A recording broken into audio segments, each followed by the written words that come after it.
अश्वपति सावित्री जो जगदम्बा हैं वो वेद माता हैं।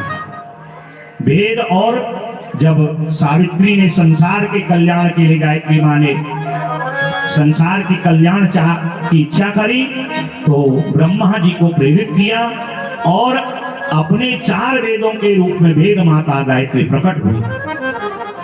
गायत्री की महिमा 4 वेदों में, कितने दिन लगेंगे उनको सुनने में लगाइए, तो मैं आपको क्या सुनाऊंगा, केवल संकेत सूत्रात्मक विधि से।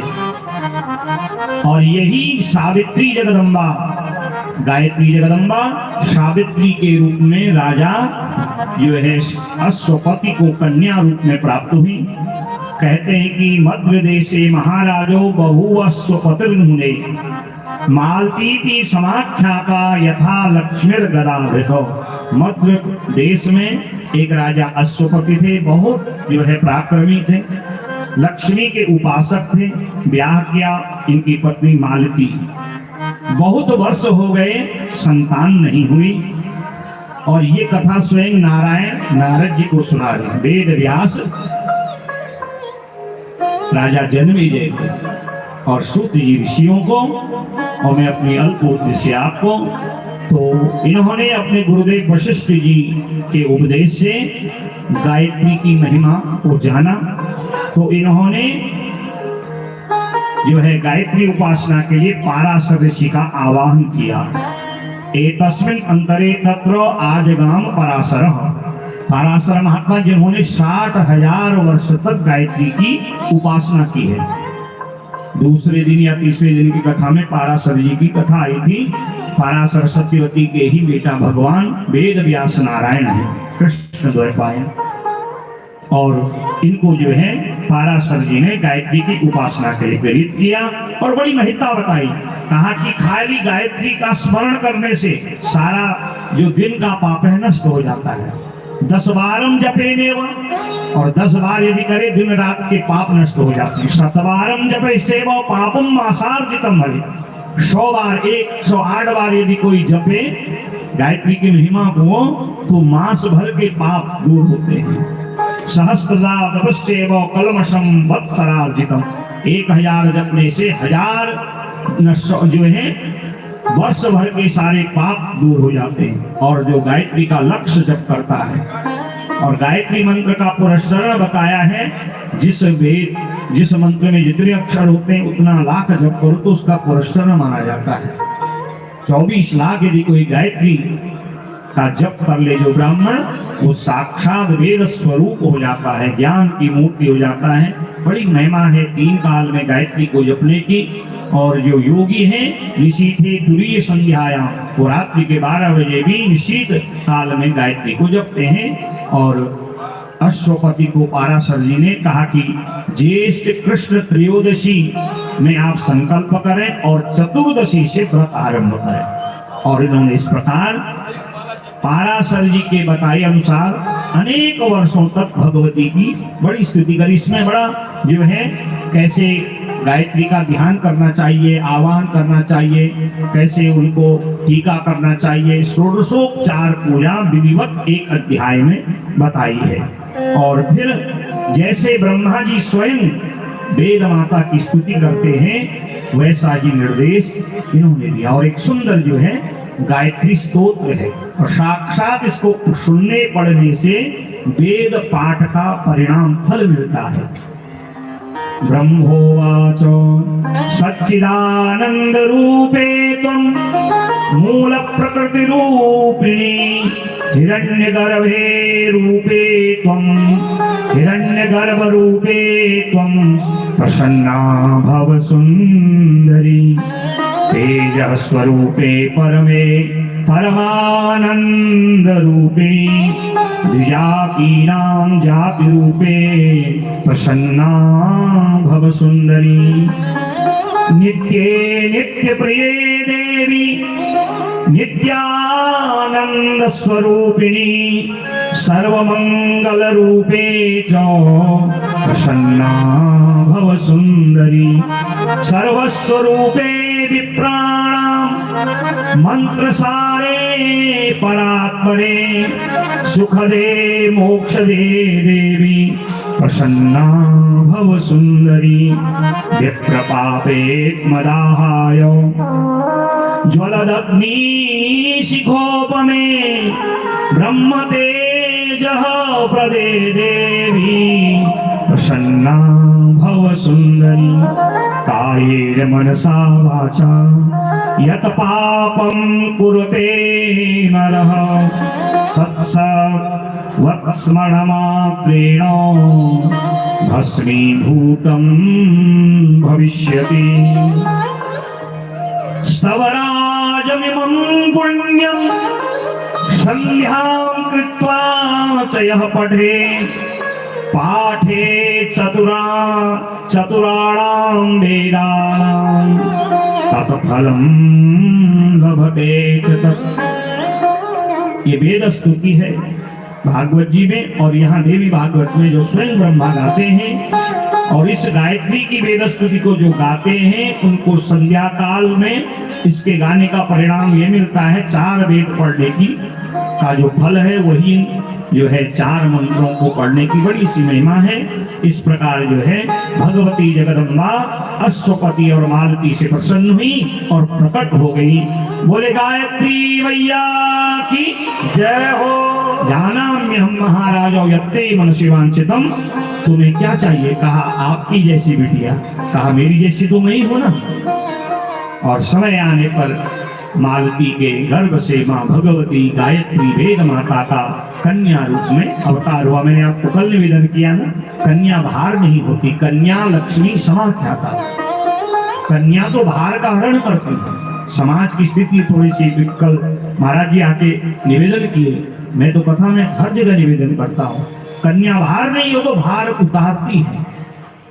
और कन्या होगी सबसे पहले कन्या की ही बिरादर अर्थात माताएं खुश करती हैं। अरे कुछ नहीं, बहू को बिटिया हुई। अरे बताइए, आप भी तो कभी हुई होगी ना। अगर आप ही नहीं होती तो आज आपकी बहू और बहू की बिटिया कैसे होती। इसलिए कन्या को भार मत समझिए। पुत्र पुत्री होने में स्त्रियों का कोई दोष नहीं होता। आप तो पढ़े लिखे लोग हैं ना, वो सारा दोष पुरुषों का माना जाता है। गुणसूत्र होते विज्ञान में, इसकी क्या चर्चा ज्यादा करो। और दोष उसी देवी को जिसके कारण गृहस्थ में रिद्धि सिद्धि होती है। एक दिन देवी जी घर में न रहें, अस्वस्थ हो जाएं, मायके चली जाएं, घर की स्थिति कैसी हो जाती है हमारा। कभी विचार किया? वो नहीं कि पुरुष प्रधान, देखिए हमारे वहां तो ब्याह के दिन से देवी को आगे करते हैं, लक्ष्मी जी को। हम यजमानों से भी कहते हैं लक्ष्मी को आगे करिए, आगे लक्ष्मी चलेगी, घर में रिद्धि सिद्धि होगी। बड़ी महत्ता है। और जो कन्या को लक्ष्मी समझते हैं ना महाराज, जो है उनके घर में रिद्धि सिद्धि होती है। और जो भार समझते हैं वही सब कुछ होके दरिद्र और दुखी रहते। इसलिए कन्या को लक्ष्मी समझिए। और देवी को भागवत से यहाँ संकल्प करके जाइए, हम बेटे से ज्यादा बेटिया को पढ़ाएंगे। सरकार का नारा भी है, बेटी पढ़ाओ बेटी बढ़ाओ, और वेद तो पहले ही कहते हैं। और ये सारा देवी भागवत, बेटा ही बेटा हो जाएगा तो रक्षाबंधन के दिन कौन राखी बांधेगा? कौन बहू बन के आपके घर की वृद्धि करेगा? बेटा वृद्धि करती है या बिटिया? बताइए। पुत्र एक कुल का, कन्या 3 कुल का, पिता माता पति 3 जो है के कुलों का उद्धार करती है। इसलिए इसको भार मत समझिए। और भगवती गायत्री जगदम्बा कन्या के रूप में प्रकट हो गई। वशिष्ठ महात्मा आए और जो है सावित्री तन्नाम चकार अश्वपतिर्नृप। अश्वपति राजा से कहा तुम्हारी बिटिया का नाम सावित्री होगा। बोले सावित्री माता की जय। और माताएं तो सावित्री की कथा जानती हैं, क्योंकि ज्येष्ठ कृष्ण अमावस्या को भट्ट सावित्री का व्रत रखती है। भट्ट जो है सत्यवान ब्रह्मा के रूप में है और सावित्री वेद माता है। और ये पढ़ लिख के बड़ी बड़ी, और कोई साधारण कन्या थोड़ी थी, साक्षात वेद माता गायत्री के रूप में आई है लीला करने। और ब्याह योग्य हुई और सत्यवान का वर्ण किया। और जब सत्यवान के साथ, और कैसा सत्यवान, जिसके पिता का राज्य हरण द्युपदसेन के बेटा है सत्यवान। सावित्री के हृदय में परिवार जो है प्रभाव क्यों पड़ा? कहा कि राज्यहीन होने पर भी जो राजकुमार अपने माता पिता की नित्य सेवा करता है। लोग पुत्रों की इच्छा करते हैं, मेरा लड़का हो गया, लड़का नहीं हो, कभी इधर लुढ़का कभी उधर लुढ़का। और बिटिया देखो पढ़ती है लिखती है, और आज तो जब रिजल्ट निकलता है, परिणाम निकलता है स्कूल इंटर और हर का जो है परीक्षा का, चाहे एस का पीएस का पीसीएस का हो, डॉक्टरी का हो, इंजीनियरिंग का हो, बड़ी बड़ी परीक्षाओं में, कैट की परीक्षा हो, वहां बिटिया का ही स्थान पहले होता है महाराज। इसलिए उनको कम मत समझिए, इसके मन में इसलिए प्रभाव पड़ा है। सब कुछ छोड़ के जंगल में भी जो है, जंगल में भी पिता की सेवा कर रहा है, तो इसलिए प्रभाव पड़ा और ब्याह का संकल्प कर लिया। ब्याह हो गया और विधिवत जो है सत्यवंतम शील सत्यशीलम नाना गुण समन्वितम सावरम वरयामासो द्युमत्सेनात्मजम कदा। द्युमत्सेन के बेटा है जो राज्यहीन है, शत्रु ने पराजित कर दिया। छिप के जंगल में कुटिया में रहते हैं, लकड़ी बेच के माता पिता के लिए जो है व्यवस्था करता है। सावित्री नित्य सेवा करती है और एक दिन जो है जगाम फल काष्ठार्थम सहस्रम पितुरा किया। पिताजी ने एक दिन कहा, भैया घर में चूल्हा जलाने के लिए लकड़ी नहीं है बेटा, आप भी नहीं थे, खाने को कुछ है नहीं, तो फल आदि लेने के लिए, काष्ठ लेने के लिए जंगल गया। सावित्री समझ गई और वो साथ साथ गई, और जब फल आदि इकट्ठे किए और सूखी लकड़ी काटने पेड़ पर चढ़ा तो अचानक इसको पीड़ा शरीर में हुई। निपत्य वृक्ष वृक्षास्तत्रेव प्राणास्तत्याज सत्यवान। जैसे वृक्ष से उतर ही रहा था तो गिरा और इसके प्राण निकल गए। सावित्री कोई साधारण स्त्री नहीं है, वो साक्षात योगिनी जगदम्बा है, और अपने सूक्ष्म रूप उसमें सूक्ष्म शरीर से यमराज को जब प्राण लेते हुए देखा तो पीछे पीछे गई। और जब भूलोक भुवलोक स्वर्गलोक में यमराज पहुंचे, पीछे से पायल की छमछम की आवाज देखी। भाई मेरी यमपुरी में ऐसा मंगल छमछम की आवाज, पीछे मुड़ के देखा, मैं जिसके पति को ले जा रहा हूं मेरे पीछे। पश्चाताम सुदतिम दृष्ट्वा यमः संयमनीपति उवाच मधुरम साध्यम साधूनां प्रवरो महा। पीछे मुड़ के देखा, कहा देवी कहाँ जा रही हो? आप अपने पति के साथ? भैया ये तो यमलोक है, यहाँ तो जीवित कोई आ ही नहीं सकता।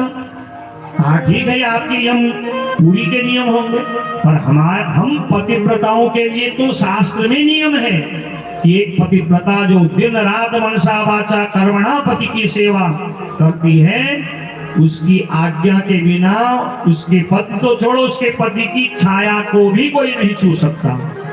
अगर ये गलत है तो आपके वेद शास्त्र गलत हैं। यमराज ने देखा ऐसा ज्ञान कि छोटी 8 वर्ष की कन्या के अंदर। अहो क्वयास सावित्री गृहीत्वा मानुषीं तनु यदि यास्यसि कांतेनो सार्धम देहं तदा। यदि पति के साथ आना तो अपना देह छोड़ो ना। कहते नहीं महाराज, ऐसे कैसे होगा? एक पतिव्रता स्त्री के सामने उसके पति को आप ऐसे नहीं ले जा सकते, क्योंकि शास्त्र वेद ऐसा कहते हैं, जिसने मनसा वाचा कर्मणा पति की सेवा की होती है, उसकी छाया को भी कोई नहीं छू सकता। यदि ये गलत है तो आप धर्मराज नहीं हैं। धर्मराज ने देखा इतना ज्ञान इस बालिका को है, कहा धन्य है देवी। और बड़ा संवाद हुआ 10-15 अध्यायों में, कर्म विकर्म, किस कर्म से कौन सा दंड मिलता है, किस नरक में जाना पड़ता है, सारी जो है सावित्री और यमराज की जो है कथा है इसमें। गो हत्या, ब्रह्म हत्या, भिक्षु भ्रूण हत्या करने से कुंभी पाप नरक में जाना पड़ता है, यमदूत अग्निकुंड में डालते हैं। पर दोषों, कुछ लोगों की आदत है वो अपने तो नहीं दूसरे की चुगली करने में रहते हैं। दोषारोपण, इतना बड़ा कार्य हुआ तो भाई ये कैसे हो गया, सहनशील नहीं बल्कि मन में स्पृहा होने लगती है। ऐसे लोग और जो देवता ब्राह्मण गुरु निंदक होते हैं सूची मुख नरक में जाते हैं। गाय छाग मेष को जो मारते हैं काटते हैं, गोका मुख जो है नरक में 3 युगों तक पड़े रहते हैं। जीवों को काटकर मांस खाने वाले, वृक्षों को काटने वाले, जो है सुंदर सजे हुए उपवन को बिगाड़ने वाले, मार्ग में, गौशाला में, नदी में, पवित्र स्थानों में गंदगी कूड़ा डालने वाले ऐसे लोग जो अशिपत्र वन में जाकर के 14 इंद्रों के काल तक दुर्गति को प्राप्त होते हैं। ठेका लेकर के जो यज्ञ करते हैं, ब्राह्मणों को बुला के जो उनका पूर्ण सम्मान नहीं करते हैं, तो सारा धन लेके ठेका कर लिया, तीर्थ व्रत नहीं किए। ये सारी बड़ी विस्तार कथा है। कहते हैं वो सदा प्रेत योनि में ही भटकते रहते हैं। बड़ी लंबी कथा है।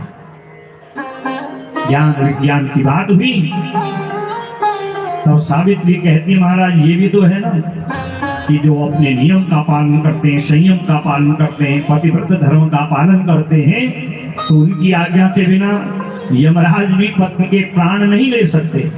तो आपने गलत किया ना। यमराज मौन हो कहा धन्य है कन्या 12 वर्षीया बत्से तुम वयसाधुना सौभाग्य सुप्रिया तुम च तथा सत्यवत प्रिय। 12 वर्ष की कन्या और इतना ज्ञान, इस अवस्था में धन्य है आप। क्या चाहिए मांगो। सावित्री कहती देना चाहते हो पहला वरदान दो, सत्यव्रत और शानाम पुत्राणाम सत्कम। सत्यवान से मेरे 100 पुत्र हों। मत पितु पुत्र सतकम, मेरे पिता के बेटा नहीं है, खाली एक ही में बेटियां, उनके भी 100 पुत्र हो जाए। ससुरस्य चाक्षुषी जुमत सेन, जो मेरे ससुर हैं जिनकी आंख नहीं है, उनको आंख मिल जाए। राज्य लाभो भवत्येवं वरे में तन अभीप्सितम, और जो शत्रुओं ने उनको पराजित कर उनका राज्य ले लिया है, वो राज्य उनको मिल जाए। देखिए एक साथ सारे वरदान मांग लिए। यही जो है विशेषता है पतिव्रताओं की। कहा जो तूने कहा सो हो। अब तो जाओ। कहा महाराज पहला वरदान क्या दिया है? सत्यवान से 100 पुत्र हो। सत्यवान को ले जा रहे हो और पुत्र कैसे होंगे? कहा तू जीती में हारा। भविष्यति महासाध्वी सर्वं मानसिकं तव शुभानां कर्माणां जन्म भारते। तेरे मन के समस्त संकल्प पूर्ण हो। और सत्यवान को लेके सावित्री आई। इसलिए सौभाग्यवती स्त्रियां पति की दीर्घायु के लिए जो है ज्येष्ठ कृष्ण अमावस्या को भगवती सावित्री वट सावित्री का पूजन करती हैं। और जो इस प्रकार विधिवत इस कथा का श्रवण करते हैं उनको गायत्री के यज्ञ हवन सहस्र नाम का परिणाम मिलता है। बोले गायत्री मैया की। मैंने जितना सुनाया उतना ही महिमा नहीं है। 12वें अध्याय में गायत्री के 24 अक्षरों की महिमा, उनकी 24 शक्तियां, 24 देवता, 24 ऋषि, उनकी शक्तियों का वर्णन है। एक एक मंत्र, एक एक अक्षर को पढ़ने की क्या महिमा है। प्रातः मध्याह्न सायं 3 संध्याओं में गायत्री जप की जो है क्या महिमा है। गायत्री कवच, गायत्री हृदय, गायत्री के सहस्रनामाष्टक 1008 नाम, ये सारी विधि बताई है।